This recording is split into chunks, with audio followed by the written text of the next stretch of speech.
Hello, beautiful family. How are you doing? Thank you for your love. Thank you for your support. I just can't thank you enough. So, my Kabbalistic people, we are hearing this from our own mommy Ada. Mommy Ada has something to say, and she has said it all.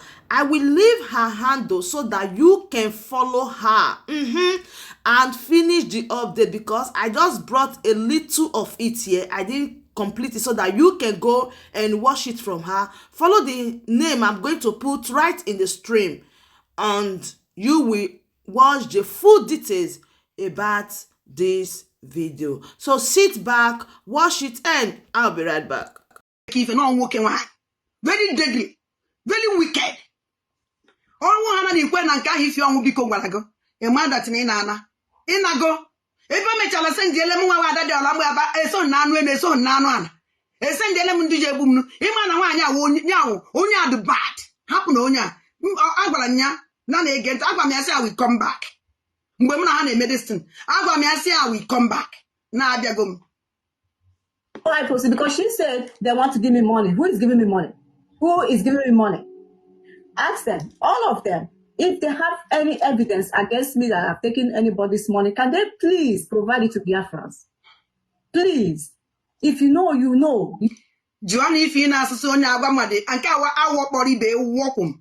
Johnny, if you're Biko, now somebody will te prove. Prove or neck if you're Bikoji. Prove down also so on I say undo jin prove be awo puta. If no gwa kwara me akata mu puta. Ndu nke ye wojere be. Prove ahụ obu obu na anyi wasi isi. E na ekwe ya ala hola maka ibu obu iri a prove obu kanko. No onye dị ike ye bu mu prove ifi. Owu na ibu mu edu ike ye bu mu prove ifi onwu biko. Mana woputa even a single one go see Biafra. Ona agwazi mmadụ ya woputa prove. Done something wrong. Can you please bring it out? Bring it out there. And I hate blackmailers. Don't stop blackmailing people if you know, there's no point of you blackmailing others.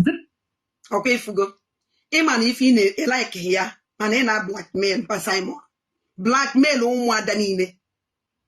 Nna nwaanyị a dị egwu. Ọnwụ na ụmụada nwere ike ịpụta kọwa ifebe na dis woman jelu. Unu ya eji nkudu chisicha ntị unu. Eziokwu niile unu so onye opụta na social media again ikwu okwu. In short, unu amam kunu yesi we me. Ombu nwaanyị a adadi ala ma bala madam if you onwu biko ime ofuma we fe onye owu. Out your evidence against me, Ify. Bring it up, please. Why can't you guys do that? Why are you always using one thing or the other to be blackmailing me?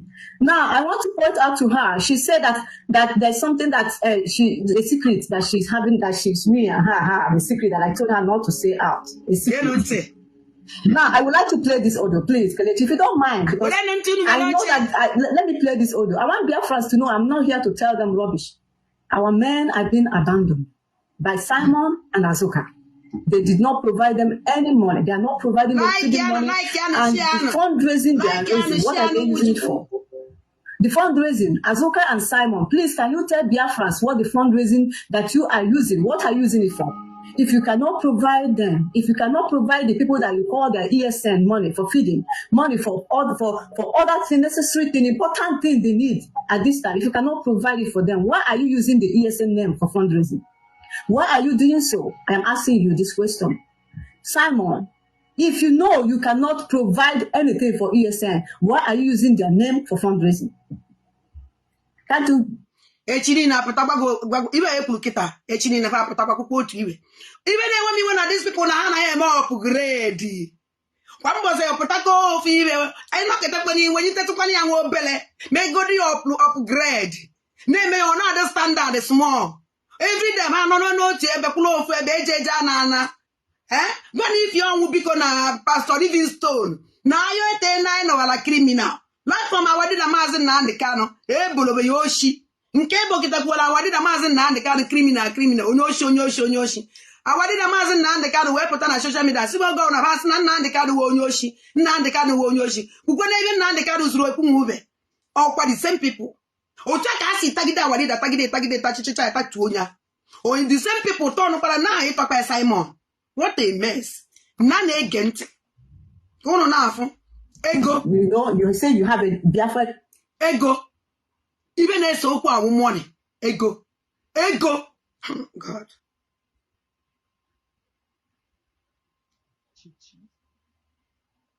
And to use them name for your fundraising instead of ESN name. They will say, Madam Ifi, why are you always speaking for ESN? Because they are the heart. Because Biafra China, when you were Biko, when you were just 1 second. Biko. Okay. Anamadia. Because they are the heartbeat of Mazina. Mazina created them to look after our land, to take care of our land. Oh my God. No, oye nye nsogbu kita. Oye nye nsogbu. Eziokwu. Oye nye nsogbu now. Oye nye nsogbu. Diko. Because on this phone can eme program. Nsogbu adị emecha ka m check ka esi eme. Normal ekwesịrị m ime before mbido the live. Unu ewe n'iwe. Oh, ka anyị continue emechazie ka anyị gazie another time, ewe n'iwe. Another time. We abandoning them. Sometimes if you hear the kind of stories about them, these are genuine, these are not lies. I tears and cry and I say, why? Why do we have to abandon them? In the prisons, they are there. Most of them are there. Some of them did not commit no crimes. Our people are there everywhere because of us. Nobody cares. No lawyer, nothing. Simon does not have any lawyer to go for them. Nothing. So I'm saying this is a commander, a camp for more than 9 months has not ever asked me for anything. He has not asked me to provide money. Never. He has not called me to say, and Simon and Azuka abandoned this camp for more than 9 months. They said that they gave him 2.something million, which I have told them, if you do, bring the evidence. Camp Muna this man, if you are because sendly, will open this camp. May play alone in Nibenina. And then go camp. If you will become when a camp one they take care of. Because not trust ya when you camp when they take care of. Ego camp and then and when see every camp on I will take their video or photo camp we behano. Kamala can the camp, Mano never ha, Manaka camp for Hade. Camp knows what the channel. If you will be on a camp, we are house no camp ye with it. Campun Kayama, Eque with it. If you have that Nakaka, see where will go to camp for her. No one I go to camp and all danger call for them. When I hear the same question on Julia was sent the Dabu at the Alama. Camp go for Imovia card. Imovia will address.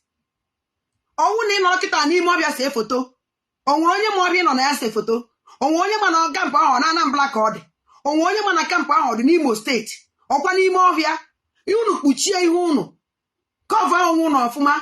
Unese photo camp send the Elenda. Kahamundana Yenega. Campi for ma will be called the Jonavaya. Oh, campi for ma. Now group we have and now formula. Mundo Jono. Every the genuine. If you name me, why ginger with the photo the camp? Oh, money on me. Yaya Nakugo. No Nakugo where half is in the even Nakugo go for. Manapania Nakugo, where's Okukawasi? I'm a Panundibo. I'm our system. I'm our life. Because anything opportunity, come find which make money. Some people, not everybody. Like people like you, because I have my evidence of how much gain, and he said he has his own. Bring the evidence, let us table it. And then they refuse this man for more than 9 months. This person has never called me for 1 day to say, Madam, if you please help us, we are hungry. This person.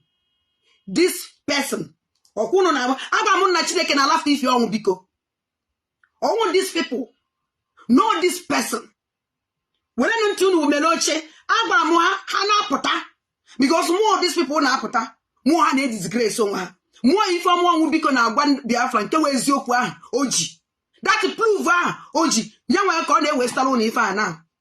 Yana Pastor Livingstone or Living Iron. Mamma Kemma, maka may use any none of even also wrong with this man. Maka ọ sị na aṅụrụ mmanya onye ọ na-aṅụrụ mmanya anya adịghị ya mma ọ maazị ibe ọ na-eme onye na-ese hu anya iseju isi okwu na-apụgụ na ọ na-eme ibe ị na-ekwu mbanụ isi gụju ihe na-ekwu ibe ọ na-elikiri so unu ya butekwana ụlọ na anụ adịghị high as for Livingstone kwulo. He has never done that. I don't even know how he survived. But one day, that was February. He February survived. February 20-something, before the he survived. Oh, kina anụkwa ndị a na-agwa gị okwu a na nwebe mbọsọ ọ kpọrọ na ya ego and na-enwe ha no he survived. Na na-ege ntị. Down. February. I had to have the date. Before the lockdown, this commander sent me a voice. And I'm going to play this voice here. If you're Biafra and have a conscience, listen to this voice. Hear this voice. And because they always send me voice, and when they send me voice, I don't like sending it out because for the security. I will always use that. I will send this voice to some of our people. They know me. The people that I will call, I will contact. I say, please, can you help? Can we raise money and give them? And this day, this commander, for the first time, asked me that they are dying of hunger. And when he just sent me that voice, I was touched. I was really touched listening to that voice. And I decided to share this voice to some people in this struggle. I said, please, we need to raise money to support this camp. And not only him, I have how many camps that contacted them, they have nothing. And they are asking Azuka, please give us money. And Azuka said, we are coming. I will send, and he never sent. She didn't send. So they say, Madam Ifi, please, is there any how you can help? And I say, oh, that's fine. What is the story? They said, we need feeding money because the next 2 days is going to be a lockdown. And by then, they have not sent their feeding money and they are all in, like, they need money for if they can go, if they're going to be a lockdown. How are they going to go lockdown? Shall I go to know? Okunu nwere idea na Eastern Security Network awụrụ sọnsọ ofu onye. Ọwụrụ 1 camp. Ọwụrụ 2 camp. Ọwụrụ 3 camp. It's like they're like the whole, it's like the whole Biafrans were the Eastern Security Network they protect him. And me na onwebe honye pụtara kwa okwu. Ịma ka ndị ba isi eme na ọkarịa baba etiputa. Tiwe ndị a na-ekwu. Onwebe honye anyị nụrụ onye. Onye na-ekwupụtara ha ọnụ ha isi ọnwụ, onye ekwupụtara and the mara na amara no one source if you own biko they take care of camp one ekwu so na ya ka enyele honor the honor back even away a very big honor.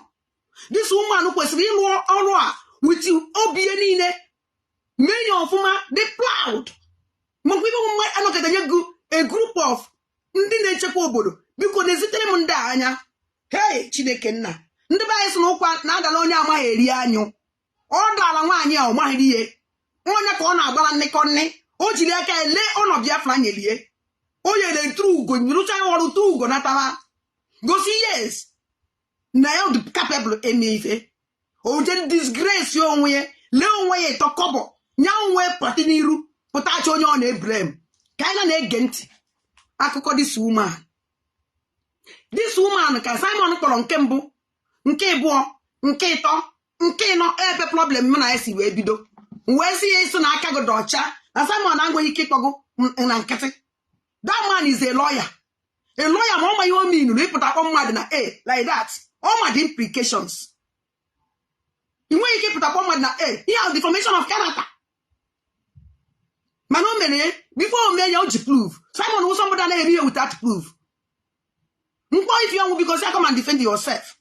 Na ebe sure that no nwere ife ime a na-akpa afago bịa prove olomie na o nwere ife ime if you want to be capable and if Simon ji akpa afa ya ka o ji aka pụta disgrace onwe Simon achọghị ịgwa Biafra ife this woman me up to today Simon agwabeghị anything o ji kpa afa this woman na o chọ ka nwaanyị a ji aka lee onwe ya ịtọkọbọ genu ntị ebe akụnụ ya afọ ebe ife ọnwụ biko lele onwe ya kụnụ jizi akụnụ fụ ebe ife ọnwụ biko leziri onwe ya ịtọkọbọ na na-ege ntị that feed the money. And I said, okay, perfect. And I sent this voice to some people. Some people here, some people in this struggle, they will know. And I said, please, can we raise something to give them? Now let me play this voice. This is the voice. If you have a conscience, let your conscience judge you. And that woman that says, I sent that voice, I said, please do not send it out. And she said, how can Simon be doing this? I said, I don't know. I don't know why. That woman on a maybe no yabo. That woman on a send this voice among what goes send the where you biko, some biko neatokaka this voice, but outside.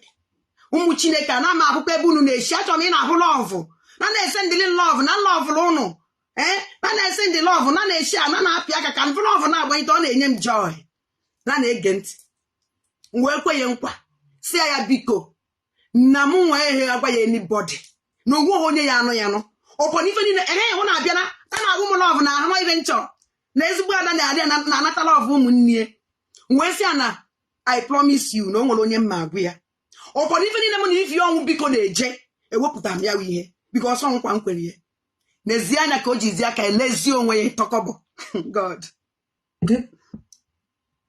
The fundraising, whatever, I don't know. Then she said, okay. I said, don't share it out, please. She said, do I trust you? She said, do I trust her? I said, yes, I know I trust you. Don't share it out. So I want her to come and explain to Biafrans what I said, the secret that she said that that she had, that I told her not to say. I want her to come and explain. Because I hate people. I hate injustice.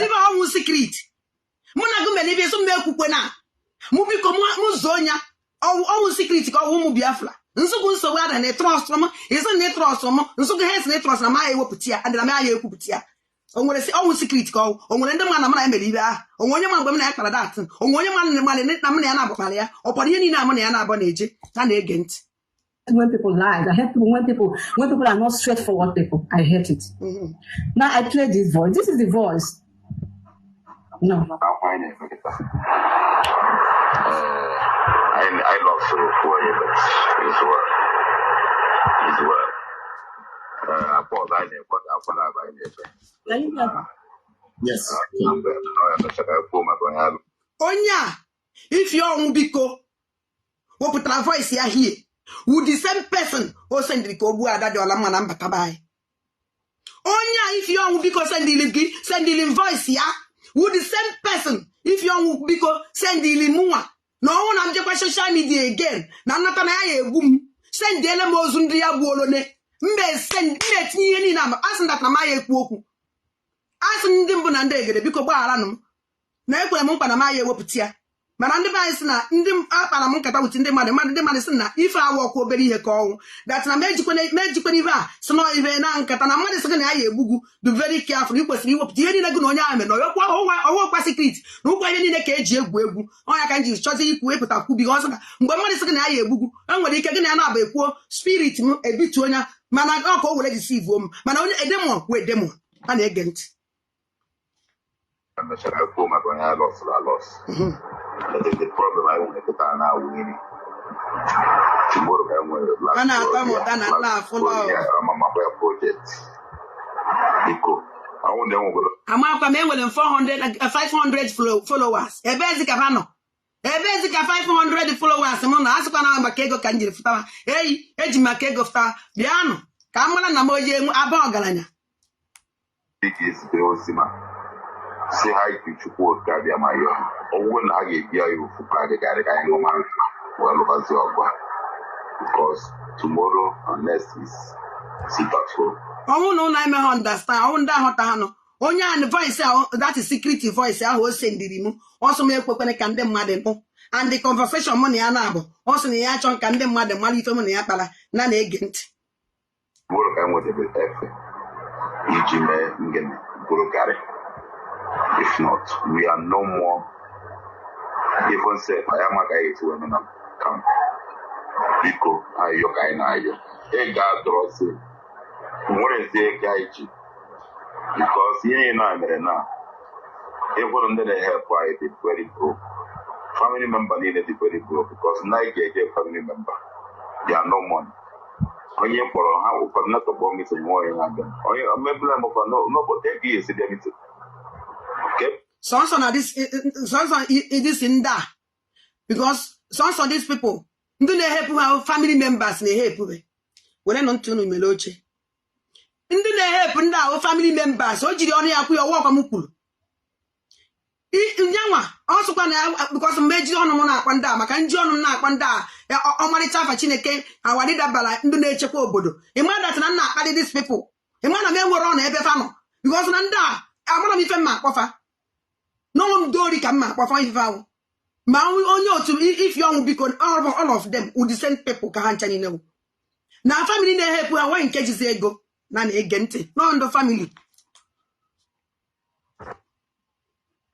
KBS with ego, no bank is working, no business is working. Except that now I make it and then when they get help from our party, when I transfer. Please, I just go here, they may have transfer, but you will bring to be because madam, if you only want you is here, no more I your people. How crazy my key give me today, I need that. Oh, don't know about the show you on your wall. Everybody show if on eme. Odo esi ya biko keka ya biko madam if you biko. Kedi ka ihe esi we fu talk with Simon or madam Azuka. Ka anyị nwa ga ijizi aka ya ebe ha dị genuine. Ebe ha dị genuine. Mana na ife fa na-eme we ezigbo ti ife. Mana na ihe ha kpọrọ onwe fa no ife fa wu. Oya si ya biko onwe ndị o ji ayo nata. Onwe ka o ye sinyele ba aka. Ibo ya si ya with authority. Serious authority. With you one on na adugom tired of ini ka gugo no wuru that no we even nyere anyị no unu na-emegharị ahụ no unu na-emegharị ahụ chere no o nwere ibe na-eme kịta chere no that person they send him on live that person if you want because send the ko because I'm off even na-ekwu no ebe send ya nwa na-send him message a kịta me send na my emecha can tinye this so the kita na my Facebook page ko no gonya awesome why muje play voice ya my brother ebi na ege mo ncho mo play your voice onye play your voice okwa gwa mo no that guy okwa that person o send ko ogbo mu hey Chineke nna oh my god chukwu okike abia ma na alu ezweta ọrụ ọha na alapụta onwe amụọla mmụọ agwa m unu no onye na-ekwu okwu a that person no send ko ogwo mu that person onye send the invite akita asem why chere ka nwele go there before wipe onye no no mebe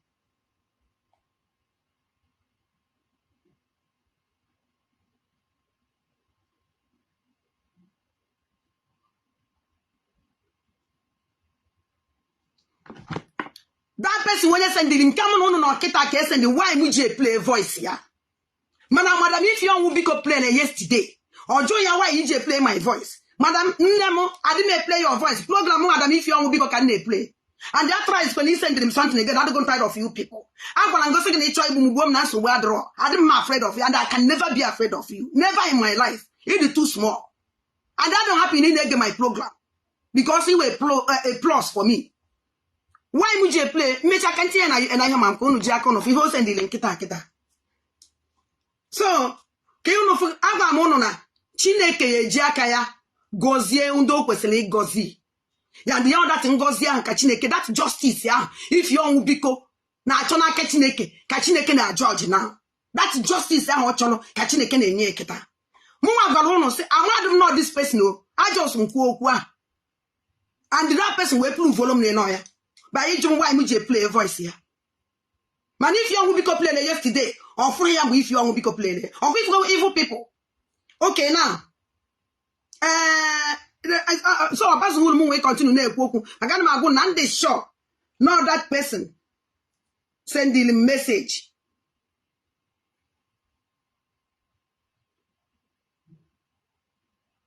You know, can I continue listen? I go be me, I may check and you want to go. So, I pucha so muwa beli muwa true no nye onye no that man o sendiri yebu na ọwụrụ na nnata no nya nwa onye nwe that voice wouldn't know 1 bag, 2 bags, so 3 bag, 4 bag. I'm a rani. I wouldn't take any. the person they prove go where now I go guy we're not going to guide it. I need to actually you could not carry guy now. It's be more than 12 for now. If you go to Biko madam if you know I dey back we are planning now. Because commander name Kubo if we do it so much. Yeah, this is ihe wetara ji eri nne ka ha ji eme ihe nwanụ biko biko anyị ka nna ya onye ọbụla biko na enye dịrị help biko ka anyị hapụ ha azụ ka Chineke na ya jọji ya kampụ n'ụlọ na-enwere donate nkụ and this time adịgo late I don't know this time kept and see that home ga-abụ today or tomorrow how should they even go and buy food to eat even to eat edecham this voice message this commander apa ka nyebe there's some voice messages commander I'll just cry and say gini kaina I am azuka again commander na-ekwu okwu dey send dream message nke amụ na ụnụ nọ kịta nke amụ na ụnụ na-ekpe anọ on live kịta ọ na-watch na ọ dey send dream message again agbagodo ụnụ outside na mmụọ ala mmụọ ọ na ha na-epụta ndụ ha na ọ na ha ekekwa ndụ ha na to ha still ha abụọ na wee gịra n'ọgụ. I don't want to play that. It makes me emotional now. Can you guys hear this? This is the voice I forward to that woman. And there's another command they say that. Can you play the woman's voice? The woman, yeah. Response to what you said, yes. Okay. Because get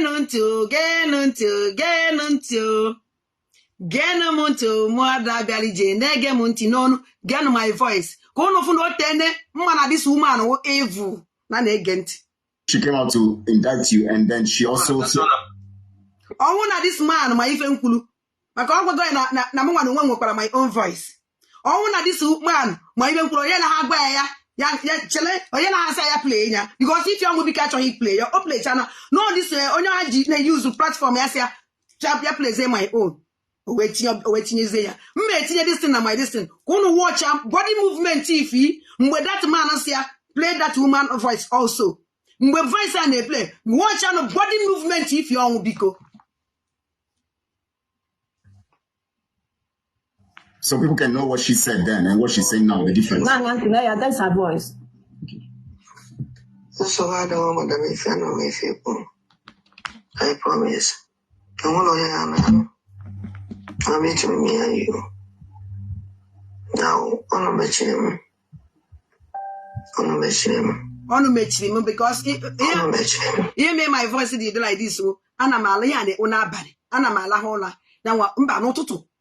I just wake up very early. I want to wake him up very early in the morning. Now, my voice is the way do to don't gain monty. And bet you I met you couldn't do just through the distance. None again. I don't know what to do, and I don't know what to say. And so, only how is you? No, where's your because I don't trust her anymore. I trust the madam if you want to biko. No, who is your Mama Simon, I didn't make her. No one if I wears Zoku, a man and Simon are they made. People are bringing money. People are bringing money. People are bringing money. People are bringing money. Why? Why? Why? Why? Why indeed budget the wicked? Why indeed budget the wicked? Why indeed why in the wicked? Why indeed budget the wicked? Oh, that's na no be a cargo. If you don't know what he keep betrayal, you can wipe them out. No, you feel no may betray my cousin because me pokere can dem mademala, me wo puta kana kai can dem mademala see okay. All that they trust me na ya may betray na nwere ike iweputia. We are wipe one from phone e ka upon my own. On your side, go wipe from here. You know, but you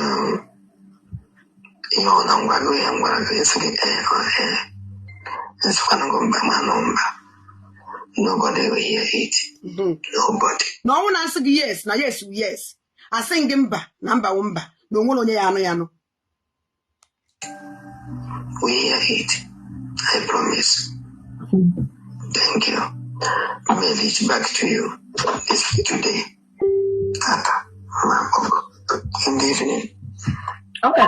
Because when I send that voice message, I don't want them to be sharing it out. I want like because I know that kind of people that I want to reach out. I don't want that voice to be out there. I just want some few people to raise money so that we can send to this camp. And we raised 500 and something euro.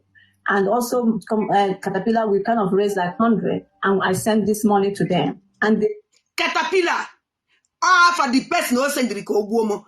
Now voice message m na onye afuru yesterday ihe anu mgbe nna akwa ya afa ina anu ye na agbaga akwa Caterpillar umu chukwu okike abia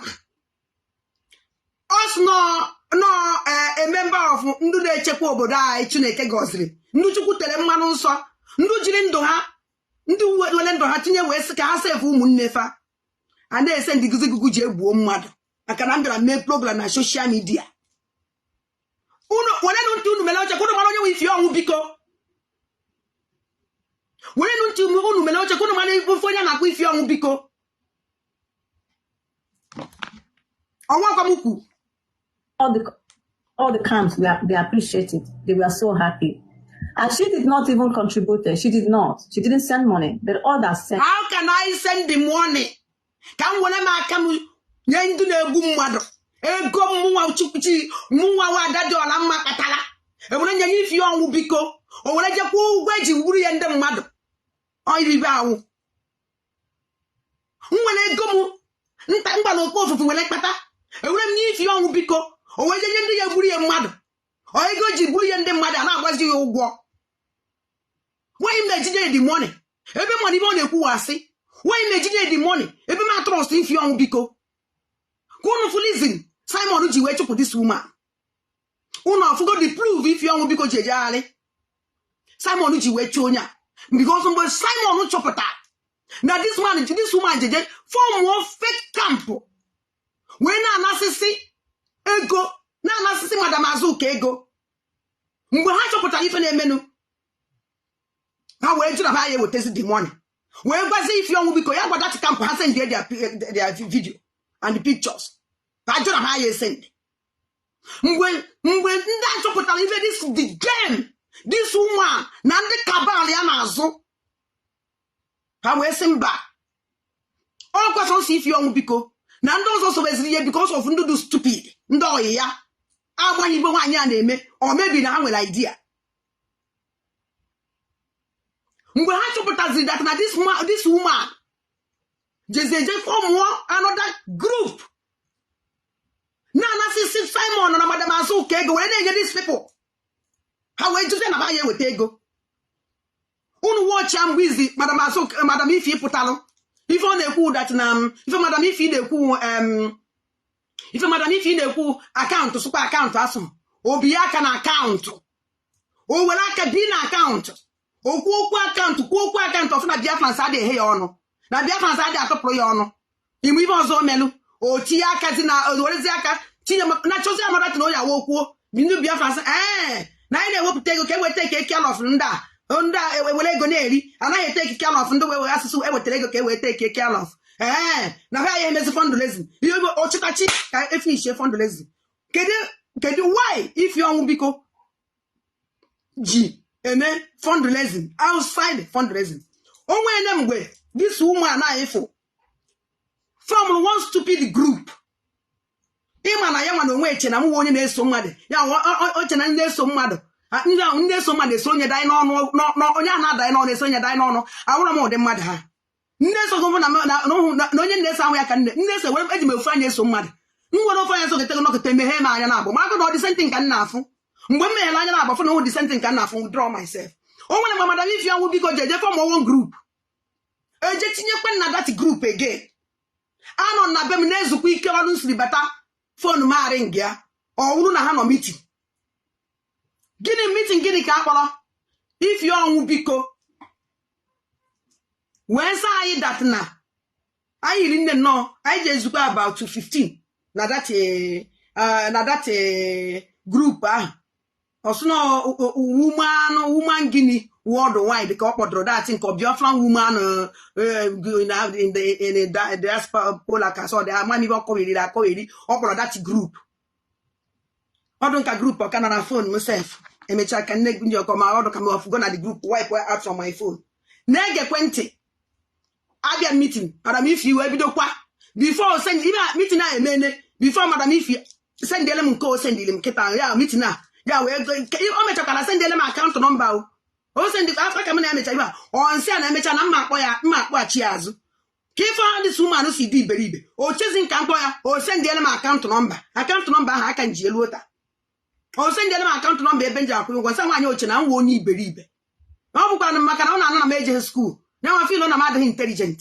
ọnwa na nwere uche karịa ya nwa bifo ọgwọ nwa na-agọ na million na-enekwa anyị ife nwaanyị a wee kpọọ meeting Biafra na-ege ntị anyị jee meeting nọ na meeting ahụ madam ife ọnwụ biko no ka anyị were na meeting ahụ ya kpọrọ na Simon sị mgbe ahụ ka aka nyegodo ha suspension emebeghị spell by then aka ji ọsụnye ha suspension na Simon ịkpasị data na ọnwụ na ịpụọ ịchọ ị na-eme program mara ka ihe esi mee wee support this struggle you support so biko nọ ya ka anyị na-eme nọ ka anyị nwatuo ego ka afọ one group na-ego eke bunye ha goge ego eke ya ka afọ one group ka anyị tụ ụtụ ka anyị na sponsor that group madam ife ọnwụ biko adị m ekwe ihe m anụghọ and nọ na that meeting ya pụtakwa ọnwụ na ada dị ọla mma na trust because anọ m nna m ị na ha anụ ka anyị hala nọ na that meeting that day onye ba ha. So my wonderful family, that brings us to the end of this update. Do well to like the video, share and subscribe. Thank you and bye bye.